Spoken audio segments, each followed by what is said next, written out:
ఇంటి ఆయన దగ్గర నగదు ఉంటేనేమో బెల్ట్ షాపులలో ఇస్తున్నాడు. అందుకే మా అక్కల కష్టాలు చూసి నగదు మా అక్క దగ్గర ఉంటే పిల్లల చదువులు, ఇంటి ఖర్చులు, పండుగ పూట చుట్టం వస్తే ఇంత మంచి చెడ్డ చూడడానికి ఉంటది. అందుకే ప్రభుత్వ ఉద్యోగికి జీతం వచ్చినట్టుగా 2500 రూపాయలు ప్రతి నెల ఆడబిడ్డల ఖాతాలో వేయాలని కాంగ్రెస్ పార్టీ నిర్ణయం తీసుకున్నది. చాలు చాలు, ఇప్పటికే మస్తు చెప్పినావు. నీ చెప్పిన ఎన్ని మోసపూరిత మాటలే, ఎవ్వి కూడా నువ్వు కరెక్ట్ చేయలే.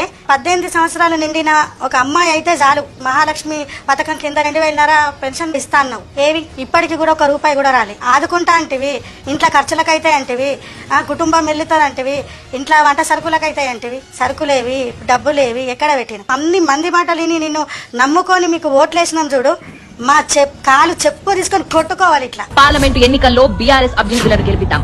కారు గుర్తుకే మన ఓటు. జై తెలంగాణ, జై కేసీఆర్. జై తెలంగాణ.